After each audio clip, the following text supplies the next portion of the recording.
ang pambansang awit ng Pilipinas. Kayang magiliw, dalas na sinakanan, alam ng puso, sa tingin ko'y buhay.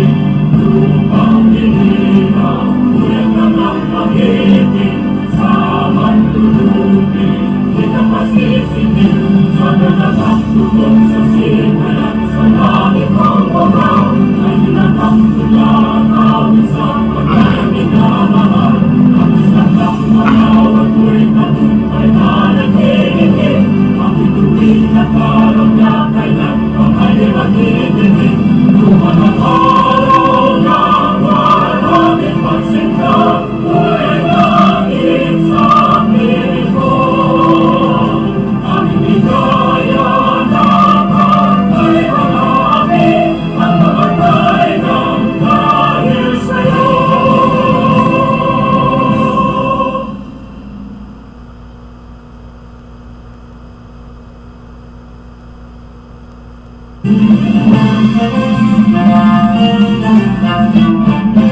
Simula hanggang ngayon, isa ang naging tayo.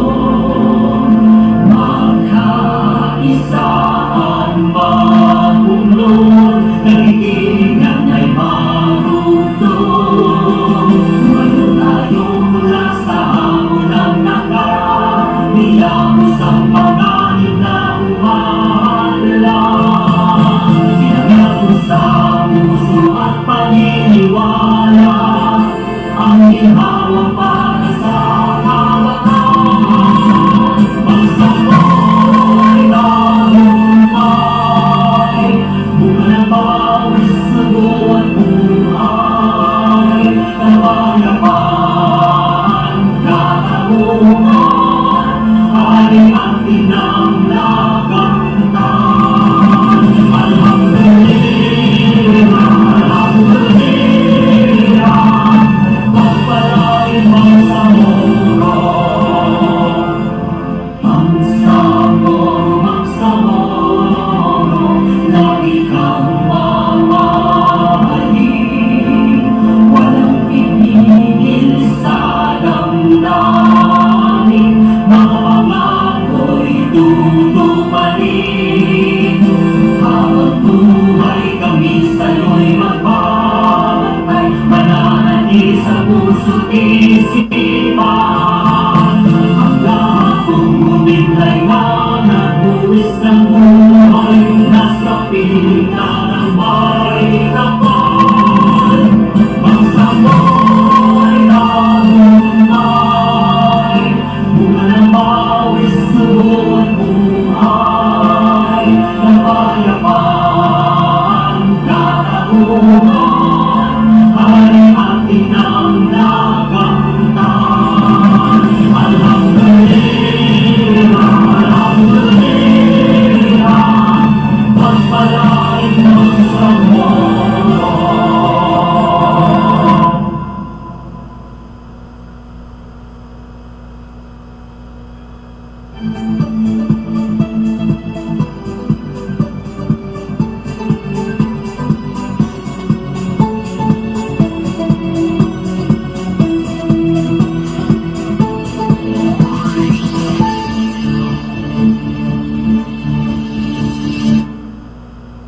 Ayan.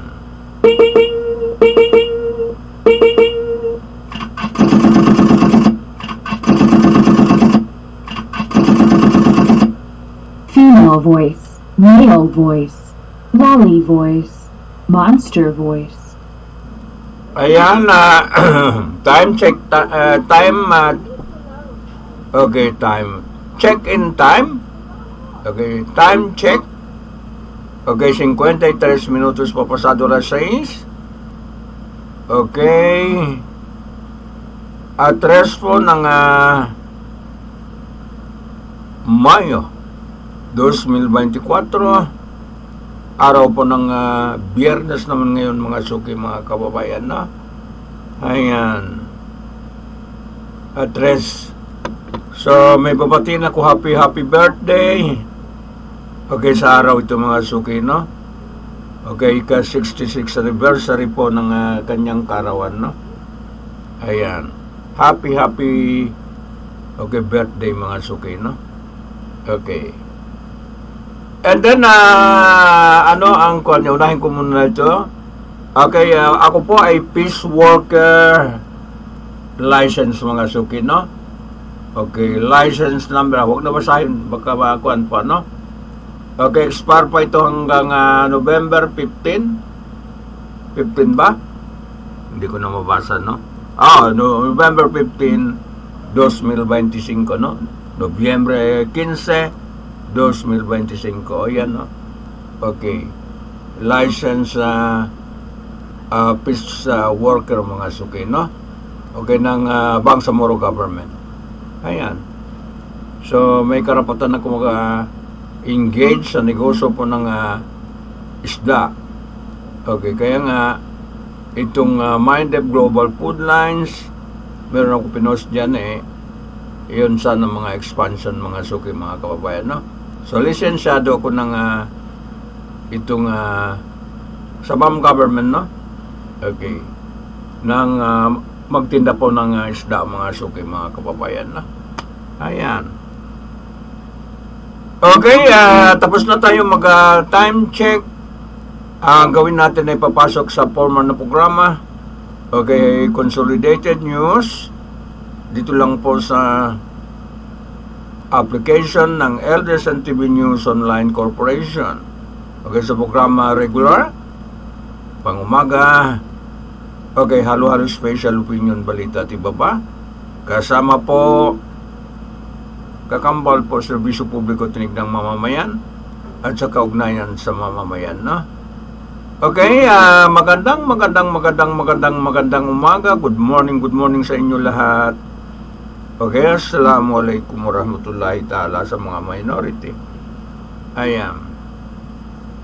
Okay, nasilayan ko po ay assalamualaikum warahmatullahi ta'ala sa leader ng basilan nitong si Governor Hajiman Jim Sabihi Hataman at saka itong Vice Governor niya, okay, itong si Ustad Yusuf Mando. Ano bang ng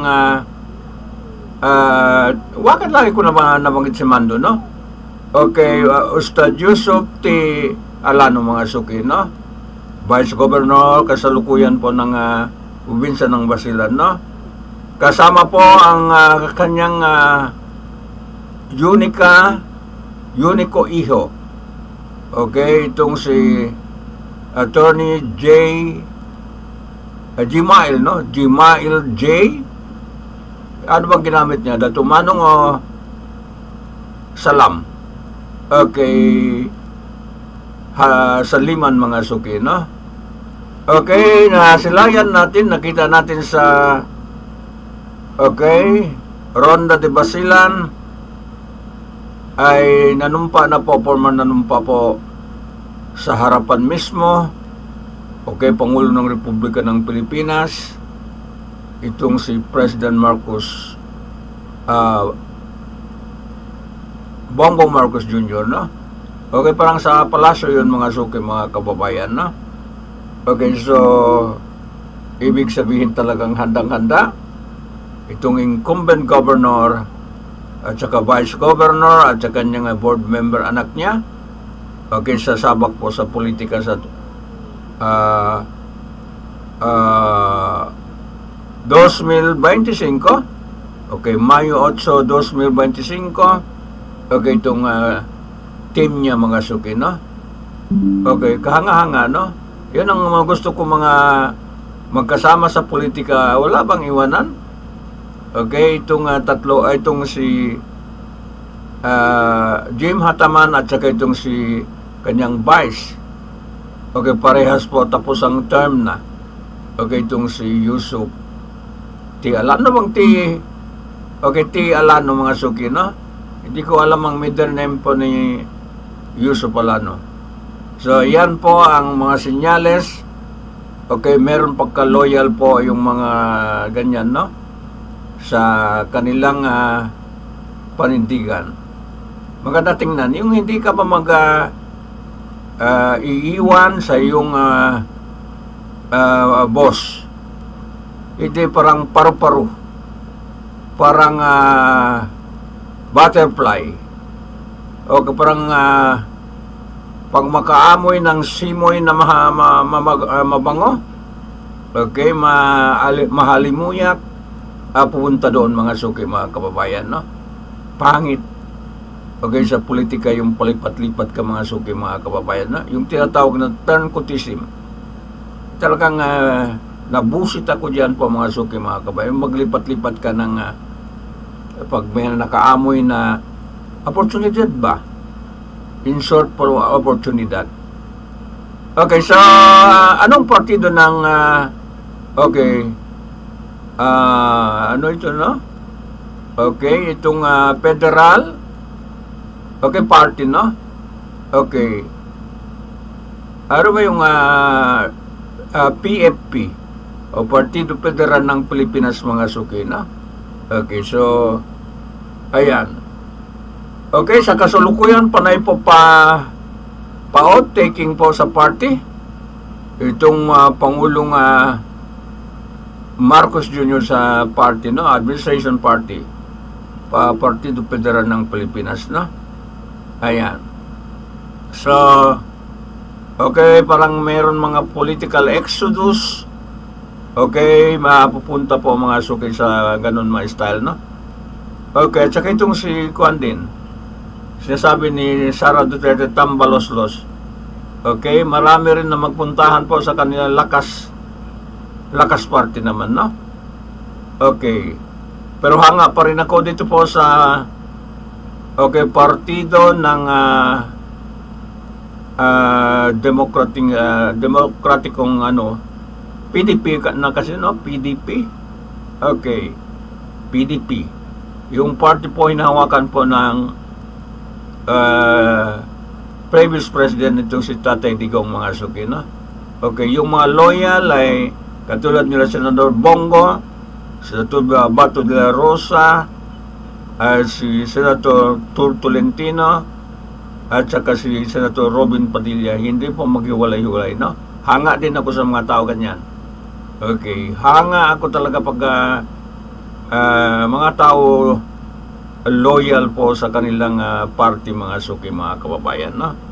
Ayaw ko yung parang parang bukid. Okay, palipat-lipat pag makaamoy ng mahalimuyak, mabango, doon po mga suki, no? Yan ang tinatawag na mga political opportunist. Ayan. Walang prinsipyo, walang panindigan, mga suki, no?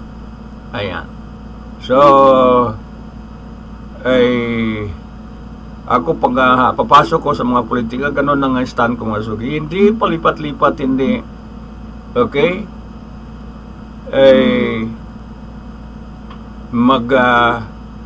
Para mga bakla. Okay, parang bakla. Palipat-lipat, mga suki, mga kababayan. Walang panindigan. Ayan. So, sa Basilan ay hanga ako kay kay Yusuf T. Alano sa kanyang panindigan po, sa kanyang prinsipyo. Okay, sabay-sabay sila po ay ng kanyang matagal na boss din. Okay, kay Governor Jim Saliman, mga suki, no? Nakahanga-hanga, mga suki, no? Okay. Sa kanilang itong journey para sa kapayapaan po ng probinsya ng Basilan, no? Yan ang sinusulong agenda nila. Okay, tuloy-tuloy po ang journey nila. Okay, para tuluyang pumapayapa ang Basilan, no? Ayan. So, wala po balimbingan, no? Ibig sabihin, walang balimbingan. Okay, hindi ka balimbing. Hindi ka maganda sa politika yung balimbing ka, mga suki, mga kababayan, no? Ayan. Okay, hindi, walang prinsipyo. Okay, walang prinsipyo para sa akin, mga suki, no? Parang paghawak mo ito ng microphone. Kung microphone hawak mo, diyan ka lang. Okay?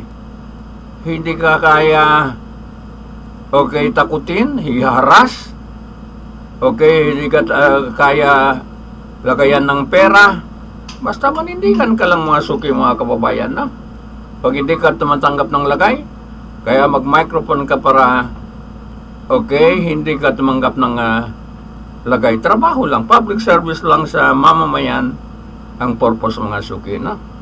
Ayan, hindi ka matitinag. Kahit paanong gawin sa'yo, okay, tutukan ka na ng baril, ganun pa rin, nasa mikropono ka pa rin mga suki mga kababayan, no? Ayan.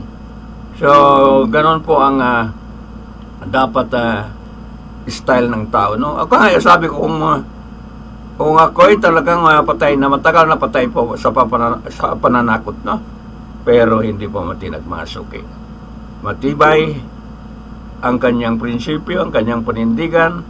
Kaya sinabi ko, kung ganoon ang swerte ko, mamatay ko sa microphone, okay lang. Okay, walang kasalanan. Kaya sabi ko, pag mamatay ako dito sa microphone, suhada ako kasi doon po sa niyat ko mga suki, no? Okay, suhada ako. Wala akong kasalanan sa kapwa. Yun lang kasalanan ko, magpuna, okay, magbalita, yan lang po ang kasalanan ko mga kabayan.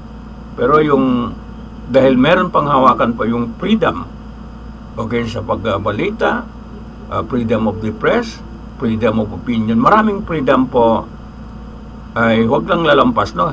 Kasi ang freedom pag extreme na, okay, hindi din pwede mga suki, no? Pag sobra na ang freedom mo, abusuhin mo na, hindi din pwede. Kaya meron tayong mga tinatawag na media ethic mga suki, no? Okay, yon ang i-memorize mo para hindi ka makasagasa, okay, sa inyong ginagawa, sa inyong pag-program, wala kang masagasaan mga suki, no? Nasa limitation lahat yan. Okay, may boundary, meron po limitation, kahit taghawak ka ng microphone, may limitation din. Okay, huwag ka ma-personal. Okay, huwag over the bakod ang trabaho mo, ang pagpuna mo. Huwag, okay, below the belt, huwag mo gawin yon. Kasi hindi man pwede po ang mga subject natin, may privacy sila mga suki mga kababayan, no? May freedom sila sa kanilang pribadong karapatan. Ayan po mga suki mga kababayan, yan ang pauna natin. And then ay susunod po, no? Marami po mga politiko nanumpa ngayon. Katulad sinabi ko kay Abdul Sabkur Tan ng Hulosulu, pagkita sila sa palasyo rin kay E.S. Lucas Bersamin, no? Okay. Ano kaya purpose niya pumunta doon? Okay. Baka mga project, magpalok ng mga project.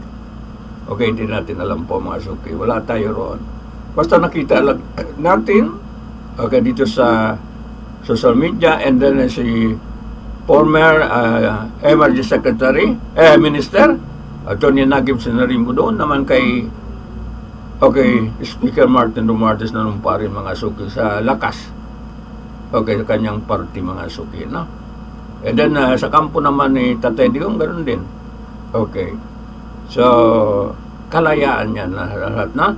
Okay, ako lang ang payo kay Pangulo sa 2025 mag-election, sa 2028 mag-election mga suki, no? And then after that, pag July 1, exit na sila sa palasyo. Wag na mag-isip kung ano pa. Tapos na. Ayan. Kung sino ang i-endorse nila sa kanilang party, i-endorse. Halimbawa si Atty. Eliza Araneta Marcos. Okay, gusto niya maging Pangulo, i-endorse niya. Okay, wala nang problema. Karapatan yun sa demokrasya mga suki, no? Okay, endorse niya. Kung ipatakbo niya si asawa niya, o kaya si Sara naman, kasi partido niya, ay kasama niya tumakbo ng unity team mga suki, na. Ganun lang yon. Huwag na mag-iisip pa mag-extend ng term. Mahaba na po ang 6 na taon. Huwag na. Para hindi mapahamak mga suki ang mga leader natin, no? By 2025 mag-election tayo, midterm election, and then by 2028 okay, mag-election po sa presidential, no? Iyon ang the best. So, dapat pakinggan niya yon. Okay, galing po dito sa programa natin, dapat papagyan ng Pangulo ang mga advice niya, no? Huwag na mag-isip pa mag-extend ng mga term na nako. Okay, delikado mga suki, no? Katulad ngayon sa lakas ng sigaw ng taong bayan, huwag ka na mag-isip, no? Sabihin mo na lang, pagdating 2028, ako'y e-exit. Okay, sa palasyo, maghanap kayo ng kung sino ang kapalit ko mga suki. Yan lang. Ayos na. Sa ngalan po ng malakas na demokrasya, no? Mag-extend ka pa ng plano ka mag-extend, baka madapa ka mga suki. Okay, matapon ka sa kangkungan, mahirap yun mga suki, no? Ayan. Huwag na ulitin po yung mga nakaraan. Ayan. Okay, maniwala lang sa mga advice mga suki, no? Ayan. So, sige.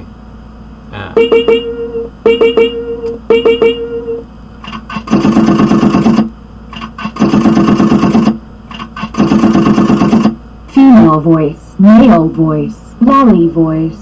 Yun lang, ipagpatuloy ang pangako niya sa election, bawasan ng mahirap mga suki, no? Maging single digit lang. Yan ang dapat ay hawakan ng Pangulo po pangako niya, no? Okay, tulong sa mga mahirap. Okay, 18 million pa ayon po sa mga latest data mga suki, no? Okay, di pa tanggal po sa 18 million. Napakarami pa po yun, no? Okay, hindi lang ata 18 million, no? Okay, kasalukuyan, hindi lang 18 million, no? Okay, so, inulit ko, hanga ako kay, okay, itong si Vice Governor Yusuf. Pakitext nga kung sinong tiyan. Okay, Alano mga suki mga kababayan, no? Ayan. So, may plano, okay, magtakbo po ng Congress, House of Representatives mga suki sa distrito ng Basilan, no? Okay, wise itong bata ito, very wise, kasi matalino po mga suki, no? Okay, matalino, very wise. Okay, siya po magpolitik mga suki, undefeated. Ayan. Sa siyam na taon na bilang Vice Governor, hindi po matalo-talo. Mas marami pang boto niya po sa kay Governor Jim, no? Ayan si Yusuf Alano. Magaling magpolitik. Okay. Ayan mga suki mga kababayan. Okay, sandali lang. Tingnan natin po ang susunod na balita, no? Ayan.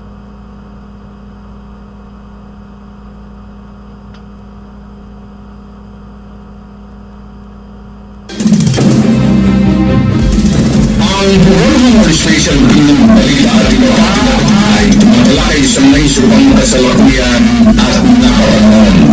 Politika, opinyon, mapakomentaryo at balita, ang programa ito ay patas sa lahat. Walang kinikilingan, walang kinakampihan, at walang pinapanigan ang programa ito. Ang programa ito ay public service sa kahanginan at trabaho lamang.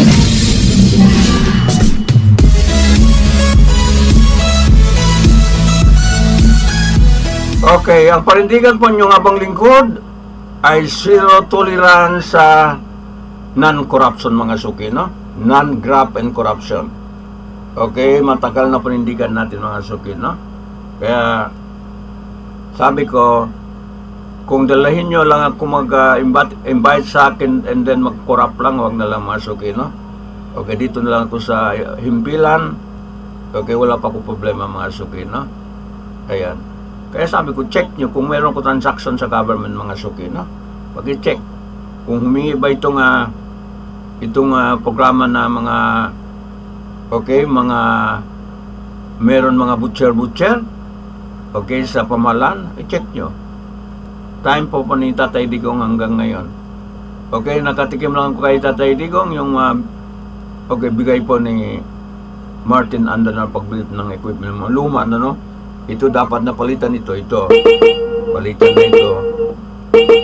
Yung digital ba? Dapat palitan na ito. Ayan. Monster voice, female voice, male voice, lolly voice. Okay, may mga punan na hindi na maklaro po ang news ko. Ito dapat palitan din.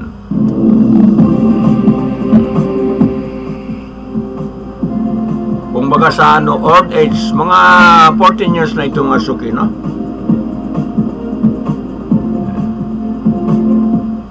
Okay, yung monitor, bago lang ito. Yung mga laptop dito para sa broadcast, okay, equipment ito, bago lang. Yun lang ang luma, mga Suki, no? At saka yung mic speaker, luma na rin. Dapat po palitan. Ayan.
Okay, kakanta muna ng Seka, no? Pagpalamig ng mga puso natin at saka utak natin. Seka. Okay, kanta po ni Dato Khomeini, FT Min Yasmin po ng Malaysian Asian Diva. Ayan po, no? Sikat na sikat ito sa Asian. Itong si Min Yasmin, mga Suki, no? Isang Malaysian Diva. Okay, pakinggan natin ang Seka nila, no? Okay, para lumamig ang utak natin. Ayan.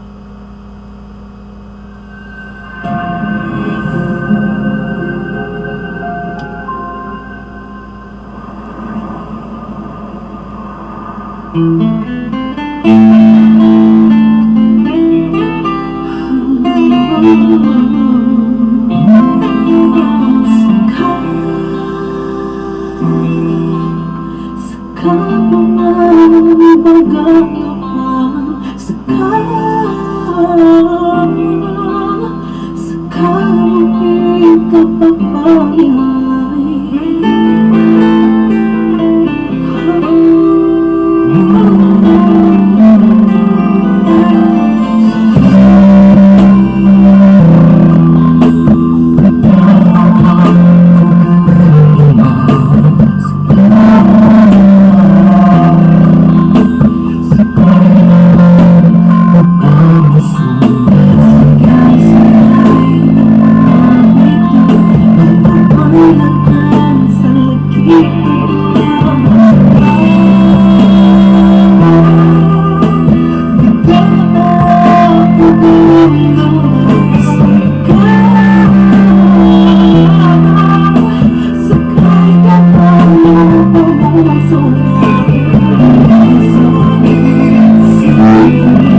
Ayan po mga suki, ang tambalan po duet.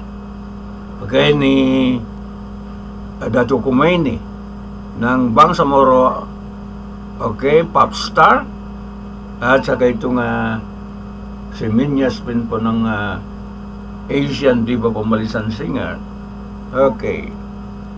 So, yan po mga suki, mga sandali lang. Parinig natin itong ano naman ito. Ang Bureau Station ng balita at iba ay tumatalakay sa may subang kasalukuyan at nakakaroon. Politika, opinyon, komentaryo at balita, ang programa ito ay patas sa lahat. Walang kinikilingan, walang kinakampihan, at walang pinapanigan ang programa ito. Ang programa ito ay public service sa kahanginan at trabaho lamang.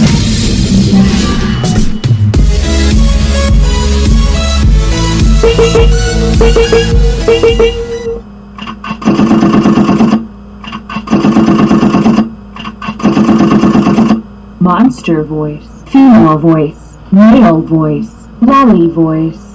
Okay, pakinggan natin itong discussion on the war in Gaza at the World Economic Forum. Tingnan natin po mga suki, no? Ayan.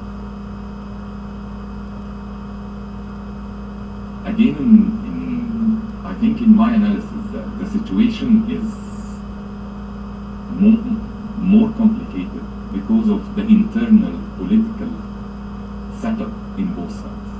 I'm speaking here about Israel and Hamas. Because if you make this kind of evaluation or analysis, you will find a lot of pressure internally in both sides not to reach any kind of compromise. And this is what makes it very hard, because here you are not speaking, unfortunately, I'm going to say it like this, you are not seeking the optimum and medyo mahina ang audio pero hindi ko kasalanan yun, no? can achieve the public interest for everybody. You are speaking about your own agenda that you don't want to tolerate, despite you know that it's not maybe enough. So I just wanted to explicit this issue, and this is the moment. At this moment, this is what we are facing, and this is what we are trying to do our utmost best, really, to convince both sides to reach this. Because only if we manage to do it, this will stop, of course, the Rafah attack. I just wanted to add something that, of course, had severe direct impact on Egypt. I'm speaking here about the economic, of course, spillover. Just to give you numbers, of course, the revenues of the Suez Canal, because of the global trade, has been cut by more than 50% in this last 4 months. Of course, this is, of course, had a negative impact on our economy, but again, our most important objective now is how to reach a settlement between the two sides so that we can enter in the process in peace agreement. Thank you. Thank you so much, and also thank you to you and Egypt for all your diplomatic efforts there. It's really appreciated. If I could move to Prime Minister Hassauna of Jordan, a similar question. Obviously, a big stakeholder country. Help us understand for the here and now the situation in Gaza. What is your region, but also what is Jordan? We all know, of course, there is a lot of aid, also a lot of efforts from the part of Jordan. So help us understand what is going on. It would also be good because, of course, this is not done in isolation. So this crisis has tremendous impact also on the overall Palestinian economy, including the West Bank. There have been, of course, its impact on, for example, the persons that are able to work elsewhere. So some of those incomes are no longer panning out in the Palestinian economy. How do you also view that, given also the fact that, for example, a number of private sector entities, including some of the Jordanian banks, are also very active in the Palestinian economy? Over to you. Thank you so much, Merrick. It's a pleasure and honor to be with this distinguished panel, and let me just quickly echo what Prime Minister Mahmoudi kicked off his valuable comments with. Mahina, no? Mahina ang sound. Thanks to Saudi Arabia for hosting this important event. Monster voice, female voice, male voice, lolly voice. This is indeed an extremely timely event at a very interesting, challenging, and perhaps depressing time. And yes, a lot of diplomatic activity underway, and the epicenter of this diplomatic activity is the continued Israeli aggression on Gaza, and the potential for a catastrophic impending additional aggression and operation in Rafah, which by all standards will be a catastrophe that adds on to a catastrophe that has led to conditions close to famine. Sayang, hindi mo lakas ang sound. Numbers of deaths and injuries and civilian destruction and reconstruction that is estimated Sige lang, pagjagaan natin. vicinity of 18.7 Wala na, hindi na ma-increase eh. 93% of the GDP of Gaza in the West Bank in the preceding years. And this in itself is quite horrific, with an entire decimation of the medical infrastructure in Gaza, the educational infrastructure in Gaza, both at the level of universities and at the level of schools.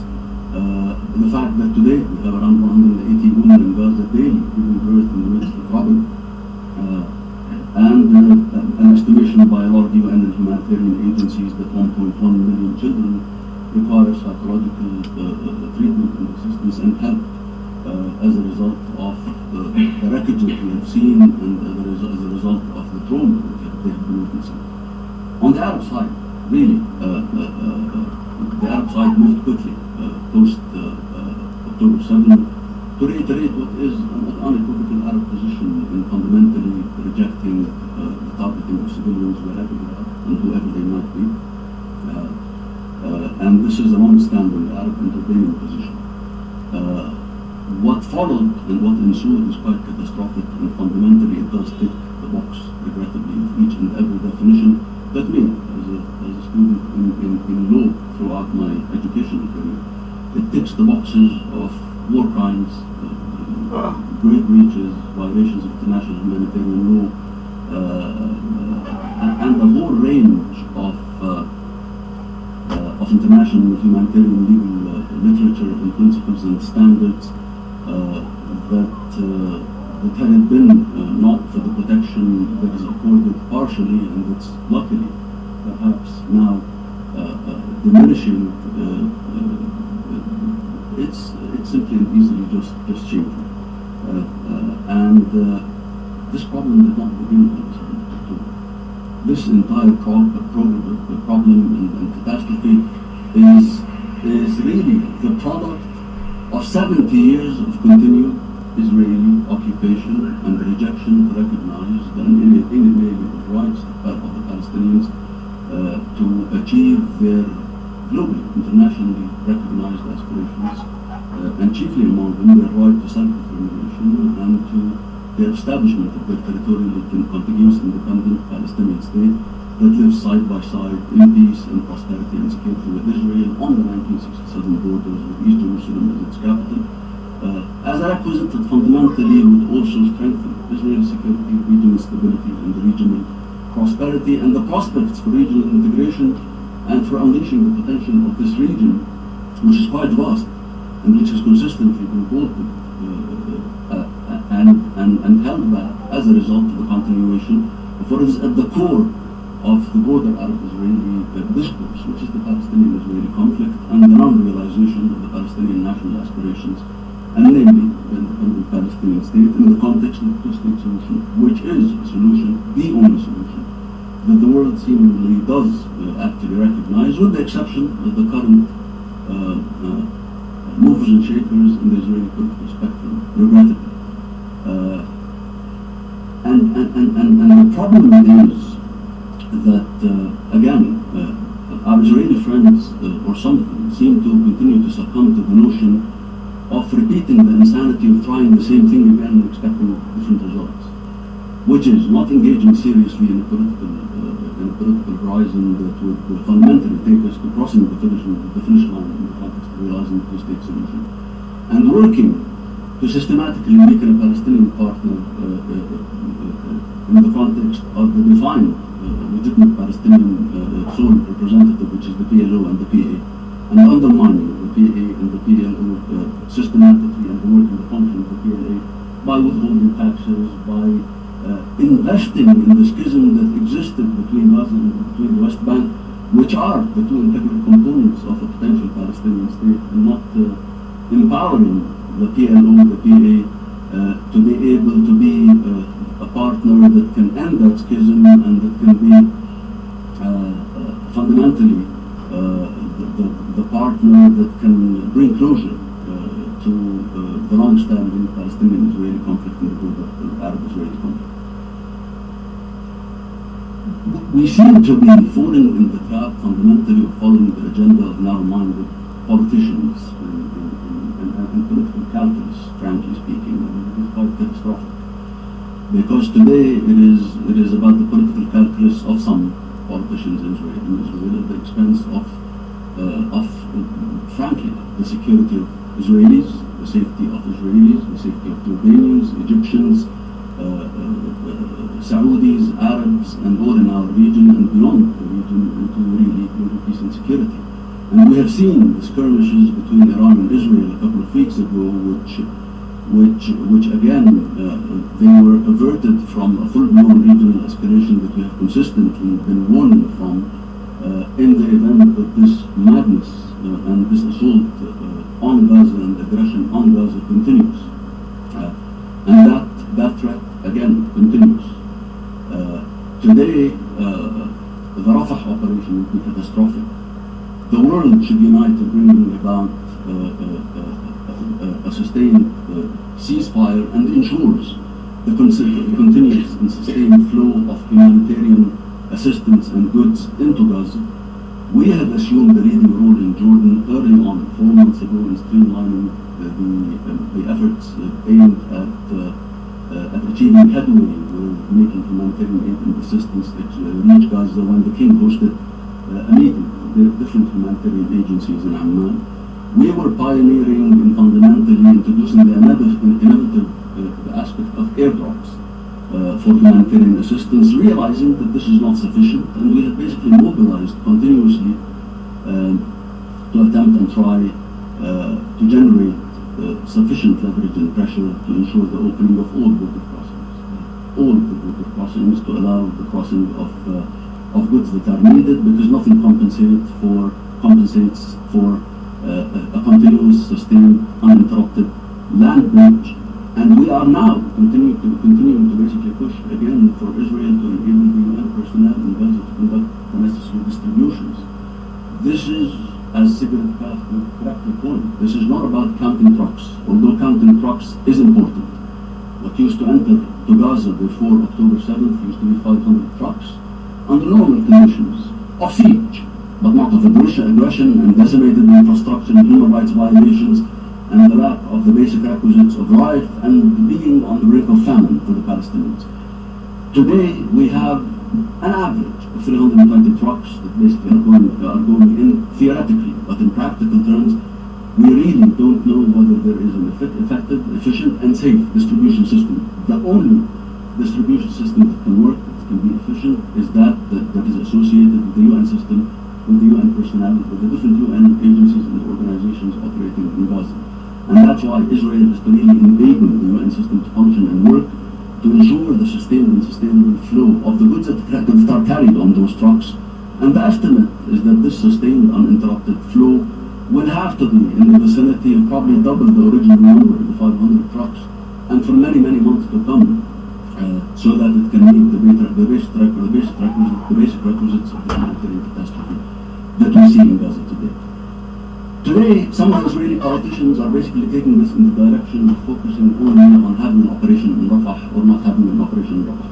An operation in Rafah will be catastrophic, but this is not the epicenter of the issue. Today, what we need to see fundamentally is definitely no operation in Rafah, definitely a ceasefire, and definitely moving and shifting away from a thought process that attempts the day after, when we get to that point, of just attempting to manage the situation and to manage Gaza. What we have to look at is an irreversible pathway towards realizing the two-state solution in the context of irreversible steps that would materialize and crystallize the two-state solution, so that we're not in this bind again in a couple of years, and in a manner that would fundamentally again drag the region and perhaps the entire world into further tension and endanger global peace and global security. Economically, of course we're touched, and we're severely touched. We have a drop in our general revenues, and a tendency and an inflationary uptick as a result of the tensions in the Red Sea, and the association of that with the increase of the premiums of insurance on ships that are crossing from the Red Sea, and the diversions that are taking place as an alternative route to the Cape of Good Hope, and also the increase in cost associated with that, which has fundamentally doubled or tripled from Southeast Asia, almost doubled from Europe and from America. Again, today the focus is really to end this Israeli aggression, to bring about a credible political pathway that's irreversible, that takes us to the two-state solution, because this is what will entrench regional peace, regional security, and regional stability, and frankly to empower the Palestinian Okay, tapusin natin kahit mahaba. to be able to Sa World Economic Forum yun, no? satisfy the needed grievances and aspirations and legitimate aspirations of the Palestinian people, but again to take this region into fundamentally a closure on the Palestinian-Israeli side through the materialization of the two-state solution, to unleash and unlock the full potential of this region, which is vast, and which we have basically seen in the context of what is presented in conferences such as the one that's hosted by our gracious host in Saudi Arabia. Thank you. Mr. Prime Minister. Thank you so much. If I could just have a very quick follow-up, if you would mind addressing it briefly. Of course, I know we don't have a representative here of the Palestinian Authority, but also just to understand your perspective of what this means for particularly the West Bank economy, how fragile it is right now as a result of this crisis. Sometimes what's missed when we focus on the ongoing catastrophe in Gaza, and I think the sheer size of that current catastrophe is probably deviating us from focusing on what's going on in the West Bank. And what's going on in the West Bank in terms of settler violence, in terms of economic conditions, in terms of lost opportunity, in terms of transgressions on the Palestinians, in terms of even killings and deaths. 509 people were killed in the West Bank. This is basically a record number in many years. Home demolitions, and those who have been evicted from homes in the West Bank since the 7th of October numbered around 280, as opposed to an already horrific monthly record of 128 prior to that. So the West Bank, increased settler violence in the West Bank, the loss of economic opportunity in the West Bank, the withholding of the tax corrections that the Israeli government levies on behalf of the Palestinian Authority, the loss of job opportunities, is all creating dire conditions there that we realize are quite significant and serious and are not sufficiently focused on as a result of what's going on in Gaza. But His Majesty the King was very quick to really recognize that this is happening, and this is why some of our strategic reserves of wheat and barley were directed to assist the Palestinian Authority, and also we have deployed a field hospital to complement and assist the Palestinian Authority and the health sector in the West Bank, and we deployed a hospital to Nablus in addition to two field hospitals that operate in Gaza. Yes, the economy in the West Bank is quite dire, and again, this is directly attributed to the disempowerment of the supposed partner systematically by some of the Israeli government that is occurring, and that is fundamentally again done by default, but most likely purposefully, and I hope that basically we move into a more wise approach that serves the Israelis, the Arabs, and the world at large. Thank you. Thank you so much. Let me move to Sigrid Kaak. You are responsible for the UN for both the humanitarian aspect, but also you're the reconstruction coordinator as well. So you're spanning both functions. You had a testimony to the UN Security Council one of your, I think you have a regular testimonies there. So the last one, you called for a paradigm shift that is required in terms of addressing the humanitarian situation in Gaza. Could you please explain what you meant? Yeah, no, thank you very much. And of course, let me also express my thanks to the Kingdom of Saudi Arabia for hosting us and being here. And I think a lot of the important points have been raised by both Prime Ministers of Egypt and Jordan. The paradigm shift is required when it comes to the scale-up, sustainability, predictability, and diversification of humanitarian assistance to Gaza. We've moved from food, which was urgent, dealing with the situation of near famine conditions, certainly in the north.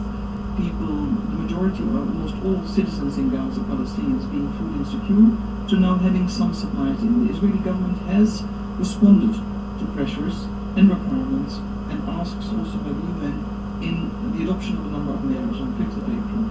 My ask is that much more is needed. And it is about what the Prime Minister said. We need to know what's coming, but we also need diverse goods. You cannot deal with the tremendous impact of this crisis on the civilian population with only flour or only limited types of goods.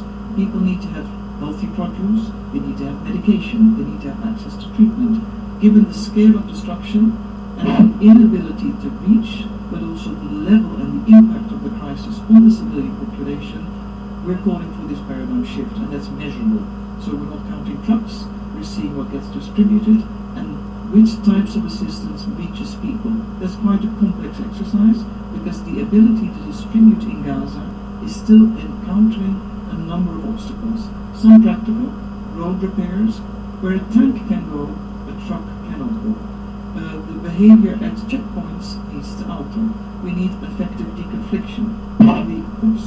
The example, I tend to wave my hands, very un-Dutch, but the tragic incident with the WCK that obviously led to the final pressure point is exemplary of what over 200 humanitarian workers have faced, and they've lost their lives in Gaza. Another unprecedented number. You can correlate that to the high number of victims, women, children, and the elderly, and this goes on. So the paradigm shift needs to be in the focus of the now, the ability to actually reach people, but also if we look ahead. Because needless to say, the reconstruction efforts, not only politically, but also from an investment perspective, are all tied to the political parameters, the two-state solution. But from a humanitarian and from a human perspective, we cannot ask civilians to wait. Children need to be schooled. Over 1 million children are not being schooled. It will be a school in a tent, potentially, for a while, as the UNRWA education facilities are actually used as shelters for families. How do we provide for shelter? How do we provide for the rehabilitation of the health clinics? If we want to avert a further epidemic of communicable diseases, which are predictable in Gaza right now, given the absence of water, given the absence of clean of sewage treatment, of sanitation, we need to act now. And this cannot wait for a political solution. Whilst we are clear on the parameters and the immediate return of the Palestinian Authority to resume its governance. A second aspect of paradigm shift that is needed, and of course here and to give space to Sander, is stabilization. Without security, without a resumption of security services that are credible, it's very difficult to implement. Because lawlessness has occurred, as the Palestinian de facto police was no longer allowed to operate, despair of people took over, but also lawlessness. In a vacuum, there's always a filler. And in this case, it's criminal gangs, which increase prices that we've tackled. But we need governance of that security, and security services are a key component. So the paradigm shift is in the now, but it's also looking towards the future, because ultimately, with the level of destruction and despair, and I've been to Gaza now 4 times, I intend to have my office there, I will be there very often, because leadership is, I think, in being on the ground. People tell you that we feel like zombies. The mental health crisis is humongous. If we can't reach, if we're not there, we're not here for the now, but also the future, and create hope through investment, rehabilitation, and focus on the political effort, I think we failed the Palestinians countless times. And They deserve more. Human rights are for everybody all the time. Human beings are our fellow human beings. So political will is what's needed. We know we can move mountains with political will, and there is no substitute. Neither investments nor humanitarian assistance. There is no substitute for political will, and that's what's required. Thank you.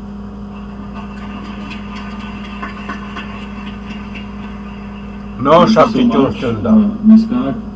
Samer Khouri, as I said, you are, of course, you're a Palestinian private sector leader, engaged not only in your industry, but I know you're very active in Palestine overall. I have known you for a while.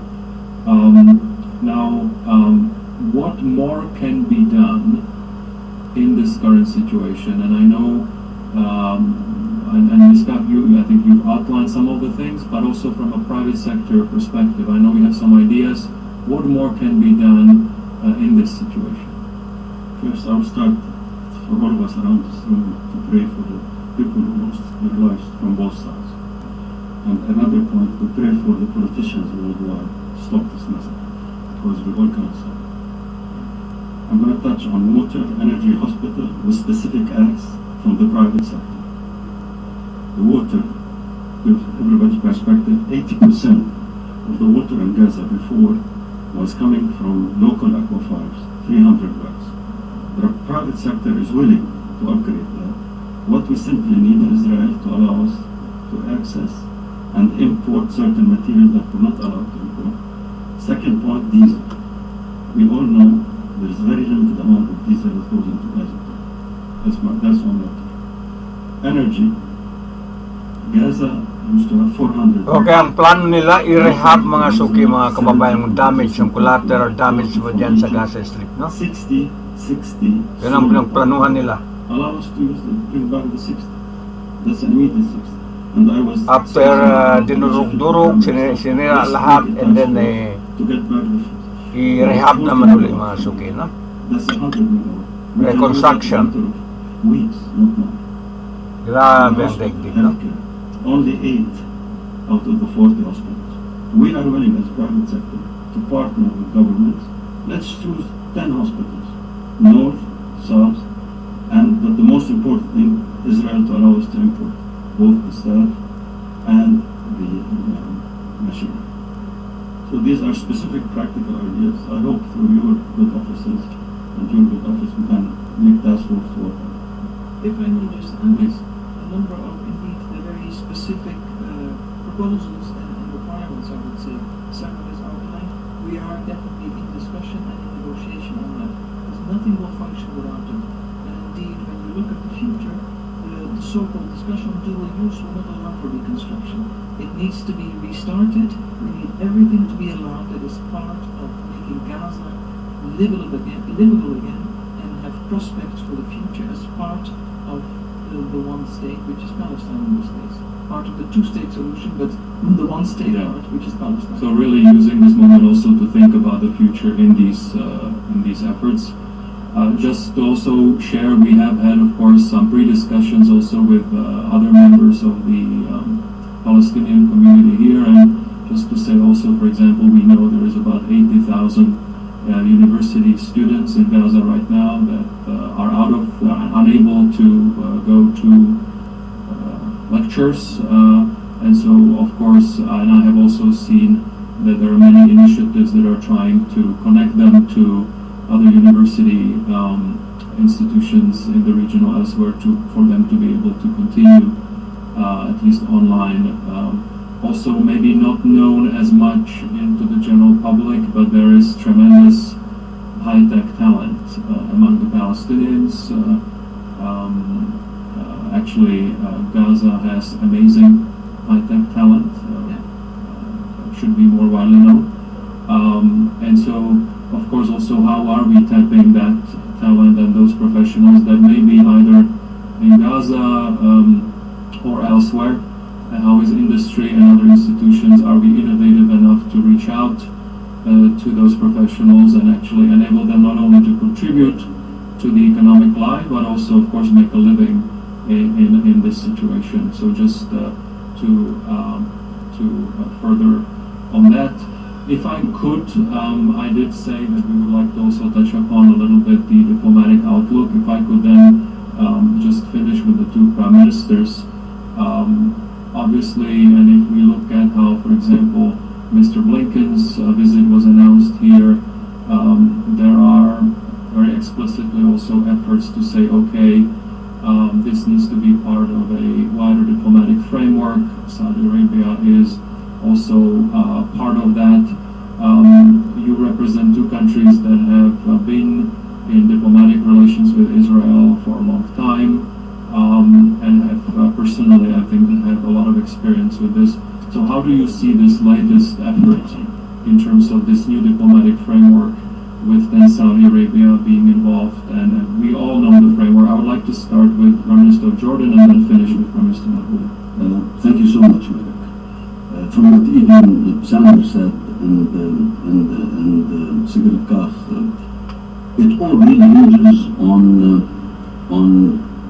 Israel having the effective control on Gaza to enable them to function and to rework, whether in the context of electricity, reconstructing hospitals, operating, allowing the sustainable flow of goods and personnel and reconstruction hospitals and electricity.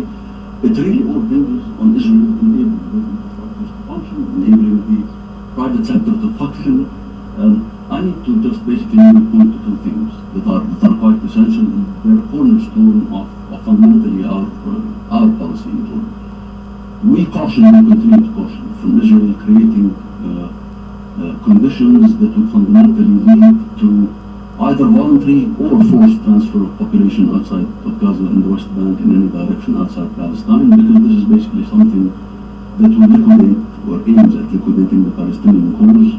And this is something that also constitutes violations that are clear and material breaches of the peace treaties that Israel has with Jordan, at least, and I'm sure with many other Arab countries. So this is definitely a red tape, and this is something that we will not accept and that we will not allow, because it constitutes a material breach of the peace treaty, and because it's basically an attempt to liquidate the Palestinian cause and the prospect of a two-state solution. Again, today about diplomatic activity. Repeatedly, the proof has been in the pudding. Management will not cut it. Attempting to short-circuit the Palestinian issue will not cut it. We have had a series of peace treaties, as you correctly pointed, the Egyptian-Israeli peace treaty, the interim arrangements and the Oslo Accords that were interim in nature and that should have led to the two-state solution, the Jordan-Israel peace treaty, the peace treaties that were the product of the Abrahamic Accords between three Arab countries and Israel, and still this did not in any manner, fashion, or way make the Palestinian issue go away, or usher in prosperity and unlock the potential of the region economically, as was anticipated in the context of what the end result of those peace treaties would be, which is really a region that lives in requisite conditions of prosperity, complementarity, economic complementarities, mega projects that are needed, a potential that's quite vast. You've mentioned IT, and absolutely, this is a region that basically can create a lot of synergies, interdependencies, cooperative aspects that attend to challenges that are global in nature, climate change, or to basically tap into areas that are that provide vast potential, such as artificial intelligence, such as renewables. You cannot do that without fundamentally recharting a pathway that's political, that's irreversible, taking us into a two-state solution. Reconstruction, that you will not have appetite for commitment for reconstruction if the edifice that we attempt to resurrect collectively the day after the ceasefire, which is essential, and certainly really not allowing further adventures that are catastrophic, such as entertaining thoughts and ideas of a military operation in Rafah, where 1.3 million Palestinians are crammed, that will lead to a catastrophe. Really, what we need to do is to chart that political pathway in a context that's quite irreversible, that takes us to a two-state solution.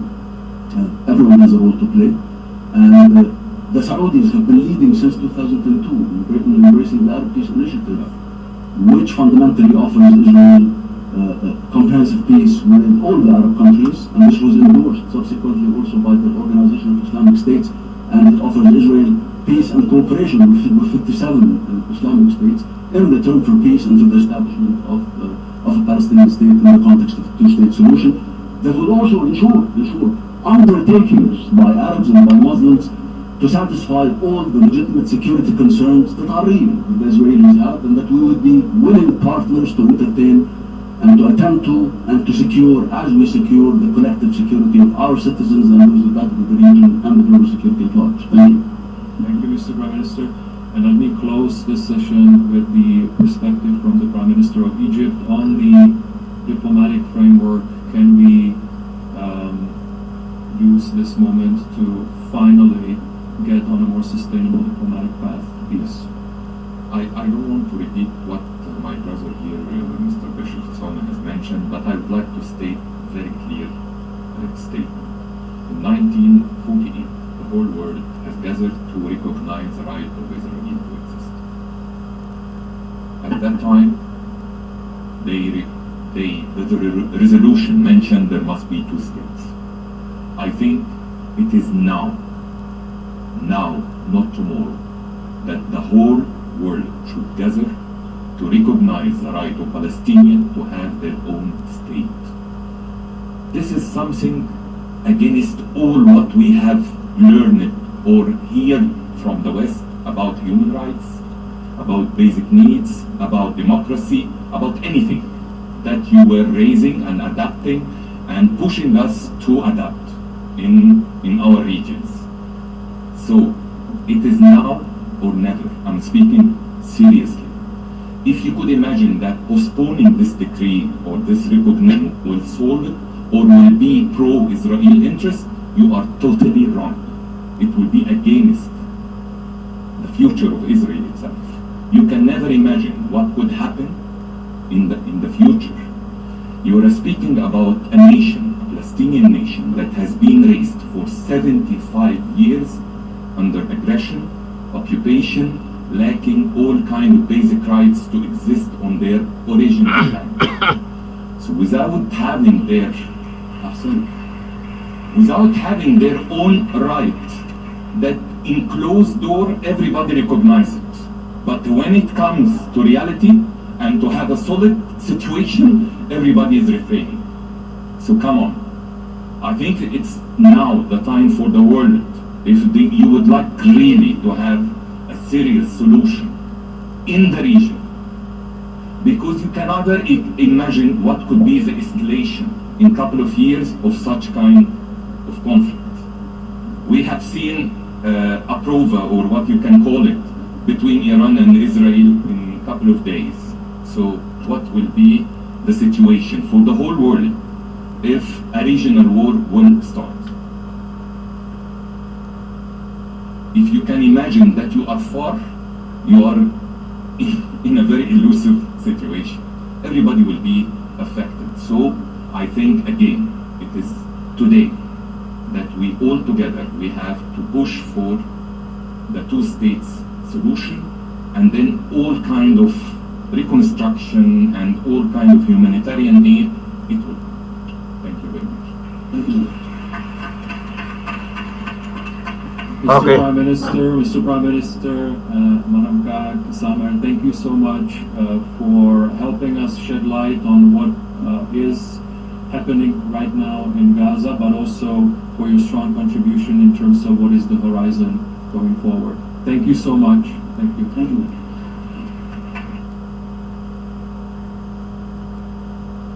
Okay, ang puntos na kuha ko doon, no? Sa discussion ito ng World Economic Forum, yung kinukonduct nila. Okay, live ito eh. Ang puntos po ng parang Jordanian diplomats, no? Okay, gawin po ngayon ang two-state solution.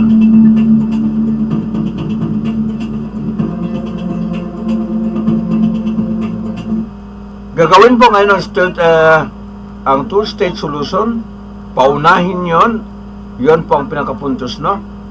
Okay, sa discussion niya nila, pinaka-highlight ng discussion nila. Okay, gawin po ang two-state solution. and then yung mga reconstruction, lahat-lahat na yung humanitarian assistance, okay, pagbuo ng itong nadurog po bansa mga suki, no? Okay, isunod po mga suki, no? Pero pinaka-importante, pinaka-buod, kailangan po gawin ng two-state solution, no? Okay, bago gawin yun, kasi wala din, useless po mga suki, mga kababayan, no? Kung hindi magawa ang two-state solution, useless lang po, walang kabuluhan. Hindi po magtagumpay, hindi rin mapayapa. So yan po ang puntos ng isang diplomats na yan, parang taga Jordan. Okay, gawin po ng two-state solution, no? And then bago ko gawin ng reconstruction mga suki, ang mga humanitarian assistance, pagtulong sa kanila para makabangon, economic assistance, itong mga business assistance,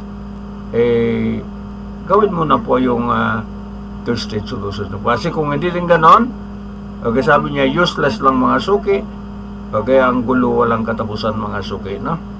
Okay, tama yun. Puntos po ang sinabi po ng isang diplomat yun mga suki, no? Doon sa forum na yan, sa World Economic Forum. Ayan, sayang lang. Okay, paunahin mo ang rehabilitation, and then bakbakan din, wala din mga suki, no? So gawin ang solution bago po ang rehabilitation, bago po ang humanitarian assistance, gawin po ang solution, no? Para tahimik na yang bansa yan mga suki. Okay, sandali lang. Ang Bureau of Administration bilang balita at iba ay tumatalakay sa may subang kasalukuyan at napapanood. Politika, opinyon, mapakomentaryo at balita, ang programa ito ay patas sa lahat. Walang kinikilingan, walang kinakampihan, at walang pinapanigan ang programa ito. Ang programa ito ay public service sa kahanginan at trabaho lamang.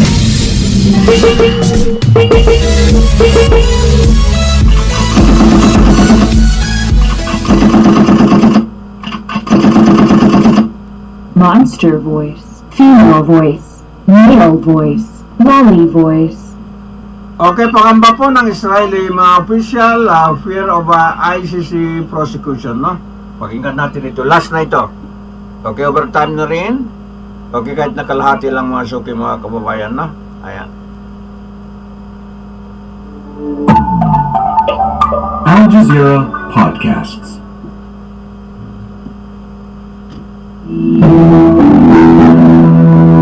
Today, behind an Israeli warning that international prosecution may be looming, Israeli officials fear the International Criminal Court may issue arrest warrants for senior members of government, and Prime Minister Benjamin Netanyahu may be on the list. So what would legal action mean for Israel? I'm Malika Bilal, and this is The Take.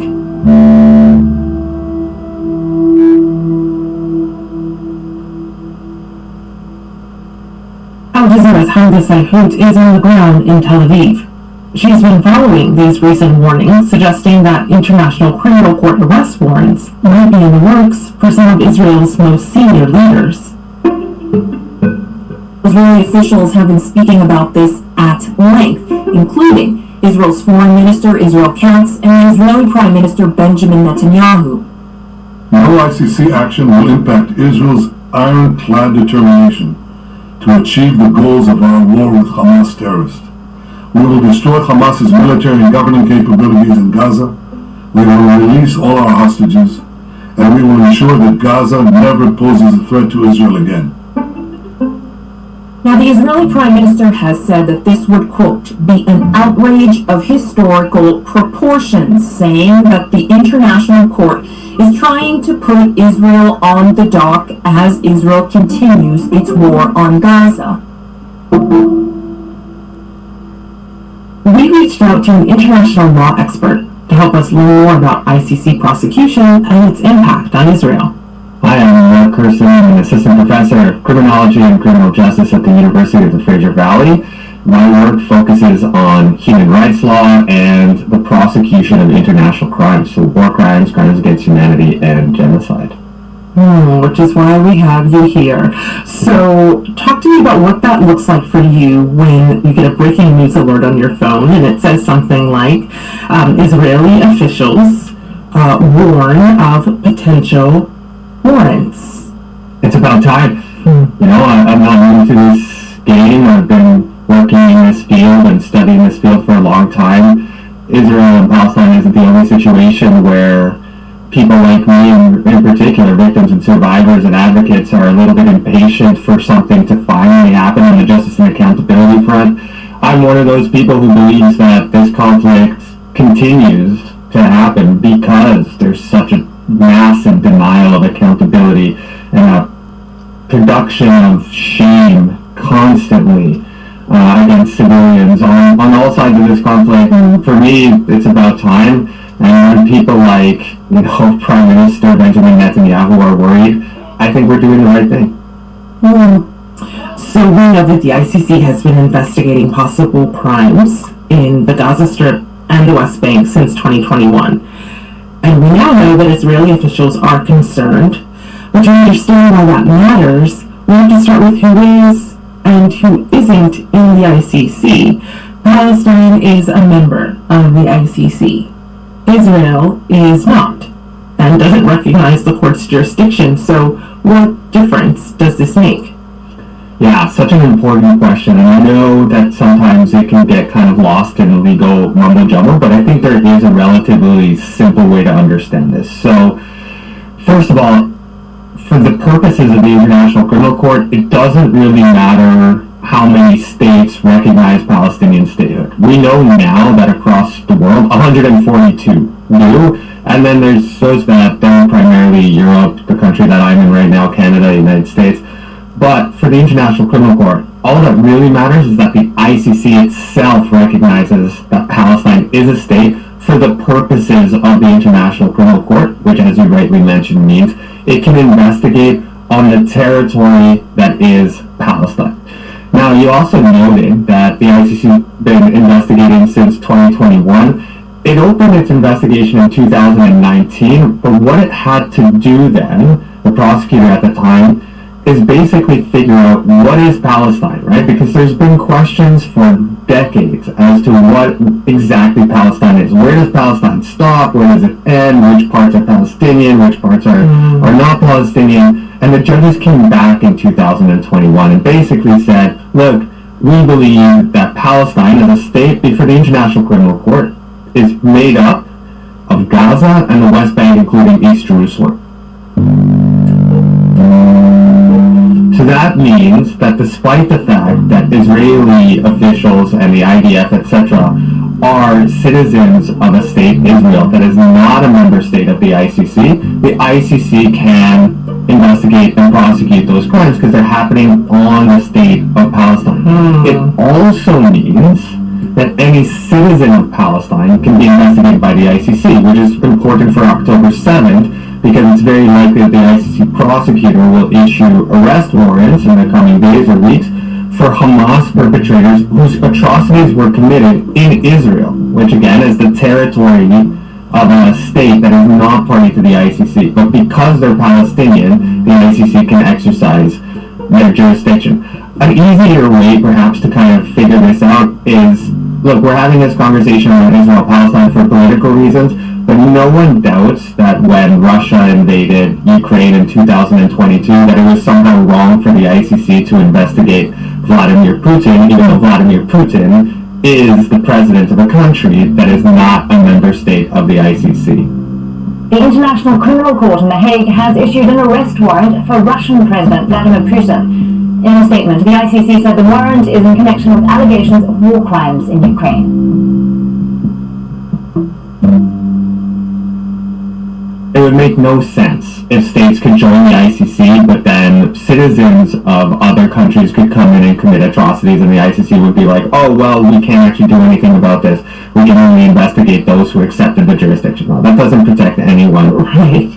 Otherwise, they would make the ICC pretty toothless, so that makes sense. Given all that, though, the flip side is that the ICC has given no indication that warrants for Israeli officials or Hamas officials are imminent, and it's made no comment on the claims. When asked about these media reports of the arrest warrants, the ICC told NBC News that it, quote, has an ongoing independent investigation in relation to the situation in the state of Palestine. So then, why the concern? So it's an interesting point. So first of all, totally makes sense that the ICC prosecutor is not talking about arrest warrants. We shouldn't really know whether the ICC is going to issue arrest warrants at any given time because it's a highly confidential and sensitive process. The question then arises, why is Israel afraid of something that the ICC hasn't actually done yet? I think it comes down to the fact that they know that something is coming. I've written about this before. Just like the United Nations and other countries, etc., the ICC just isn't immune to espionage and intelligence gathering, or that they got whiff of something coming down the pipeline and share it internally. Whether or not they're getting it right, I don't know. Intelligence doesn't always get it exactly right, but it's enough that it caused what seems like mayhem and nervousness and a certain level of hysteria among senior Israeli politicians, and in my view, that doesn't happen if there's no point whatsoever. After the break, U.S. lawmakers are warning the ICC that arrest warrants for senior Israeli officials will be met with U.S. retaliation.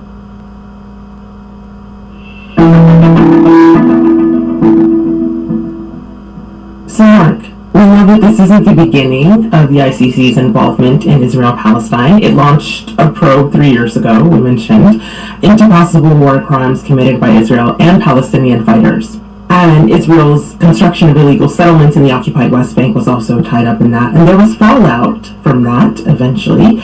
The Trump administration imposed sanctions against the International Criminal Court in 2020 in coordination with Israel. So the fallout wasn't great. Could it happen again?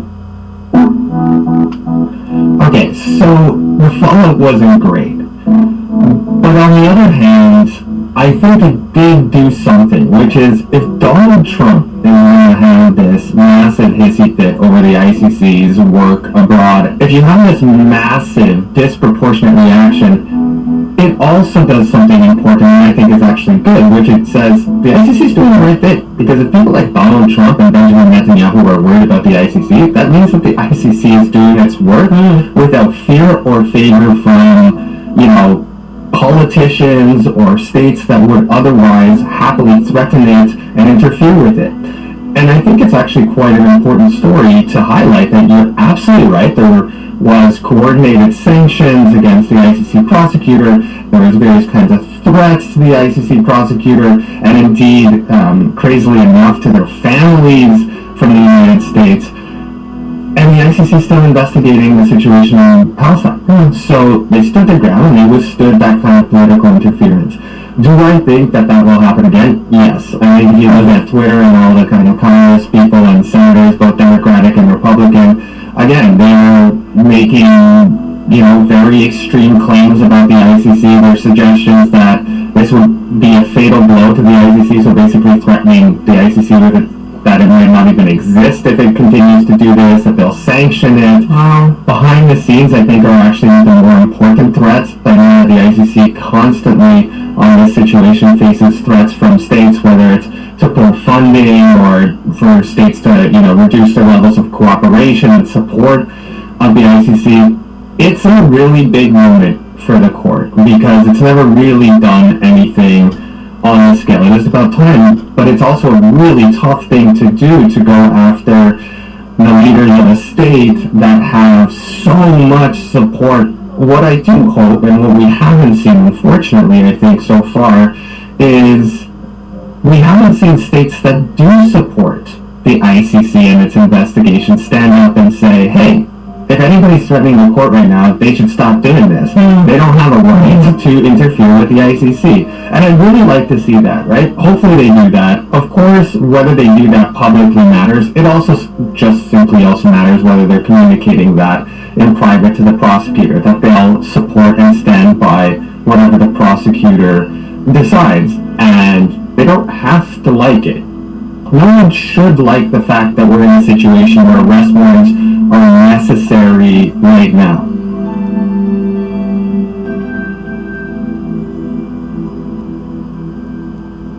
I think back quite often what the ICC prosecutor, Karim Khan, had said repeatedly in October and then again in February on something like the denial of aid into Gaza. Any crimes committed on the territory of Palestine, impeding relief supplies, as provided by the Geneva Conventions, may constitute a crime within the court's jurisdiction. And I want to underline clearly to Israel that there must be discernible efforts without further delay to make sure civilians receive basic food, medicine, anesthetics, morphine. He said, look, this aid, medical aid, clean water, food has to come in. And if it doesn't, that is a war crime under my jurisdiction. No. And if it doesn't come in, if this situation does not change, do not be surprised.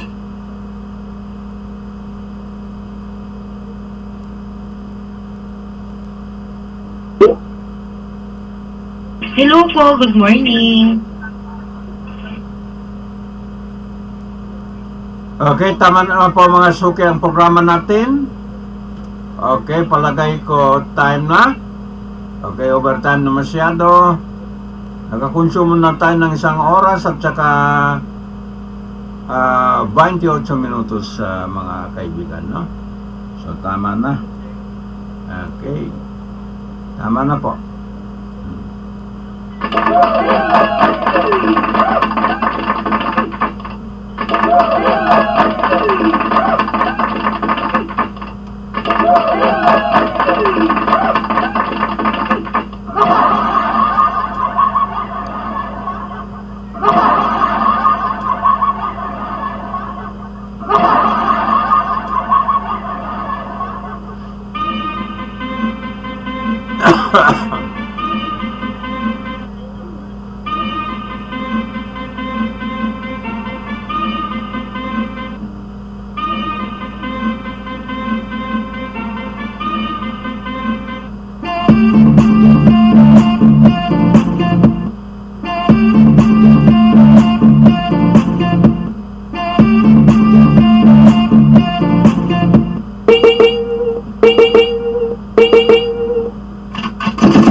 Awesome!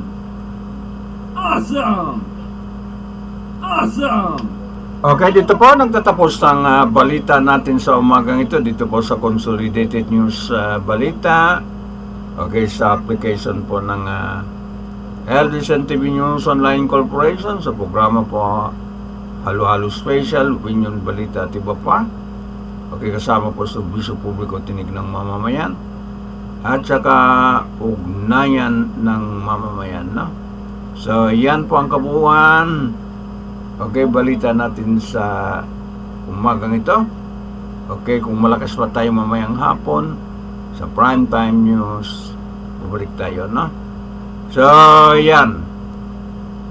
Okay, may plano po ang daigdig o International Community Rehab ang nasirang yung bansang po Palestine.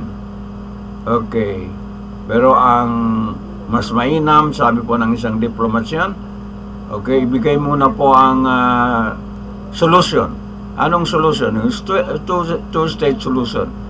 Okay, bago po umpisa ng rehabilitation, okay, yung mga tulong sa mga hospital, humanitarian assistance, pagkain, tubig, lahat-lahat na po mga suki, no?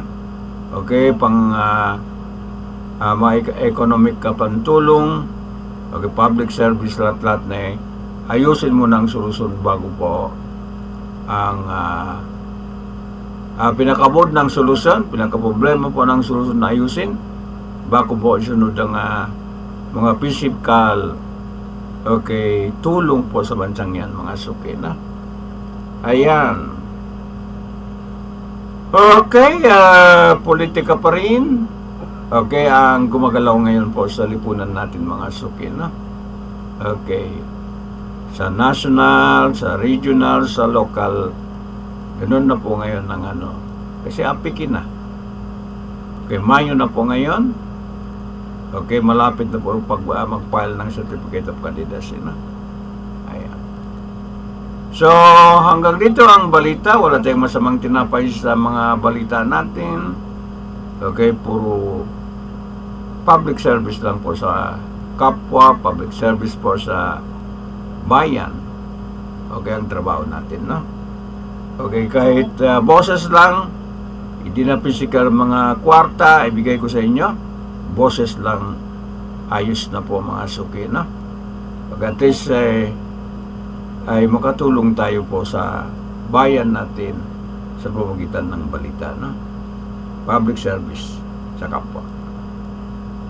Okay, paalam tayo. This has been Abs Damahan lamang po sa umagang ito. Babay na. Okay, balik ako sa prime time news ko mamaya. Okay, kagabi ay biglang brownout. Kunti lang po ang nakuha natin, na. Okay, bumalik ang ilaw po mga pasado na alas 11 magalas 12 na po mga suki. Hindi na ako nag-news, no? Okay, talagang ganun ang buhay natin, na. Okay, so puro taking po, panunumpa. Okay, sa mga partido ay ang ginagawa po ng politiko, no? Pagka-discard lang po sa mga politiko, walang prinsipyo. Okay, palipad-lipad po parang paru-paro. Okay, parang butterfly. Okay, sisim-sim po ng mga bulaklak. Pag mabago ang bulaklak doon po mga suki, no? Okay, sana mga politiko ganyan ay hindi na ma-elect po sa halalang mga kababayan ito, no? Okay, gusto ko mga politiko ay matibay. Okay, dyan lang po ay sa kanilang panindigan, sa kanilang prinsipyo ay okay ako doon mga suki, no?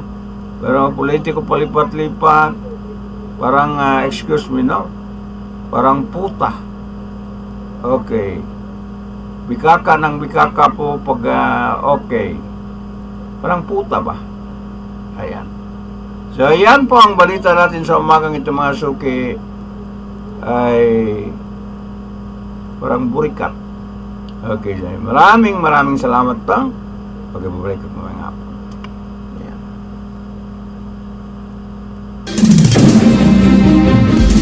Ang Bureau of Registration ng balita at iba ay tumatalakay sa may subang kasalukuyan at napakanon. Politika, opinyon, komentaryo at balita, ang programa ito'y patas sa lahat. Walang kinikilingan, walang kinakampihan, at walang pinapalitan ang programa ito. Ang programa ito ay public service sa kahanginan at trabaho lamang. Ako, nakita ba niyo kung maglapit-lapit? Okay, nakita niyo kung maglapit-lapit sa mga politiko?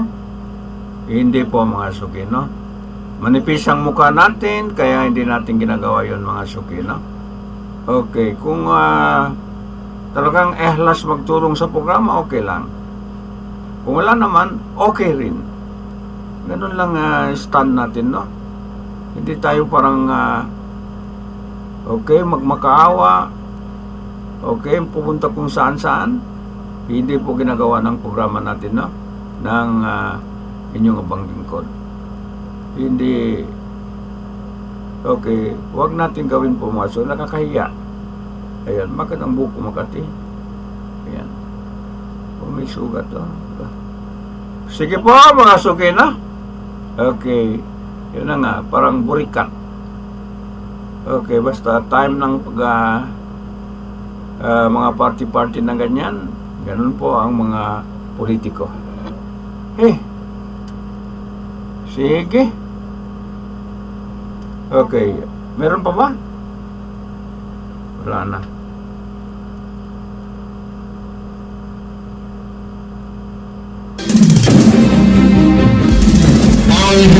Administration bilang balita at iba pa ay tumatalakay sa may subang kasalukuyan at napakanon. Politika, opinyon, mapakomentaryo at balita, ang programa ito ay patas sa lahat. Walang kinikilingan, walang kinakampihan, at walang pinapanigan ang programa ito. Ang programa ito ay public service sa kahanginan at trabaho lamang. Okay, kahit kunti man lang, no? Kailangan din may tangal po mga suki ang mga politiko, Pilipino mga suki. Kahit kunti lang, kahit katiting lang. Kailangan may dangal mga suki, no? Monster voice, female voice, male voice, lolly voice. Okay, kahit kunti lang kailangan may dangal mga suki, no? Okay. Palipat-lipat.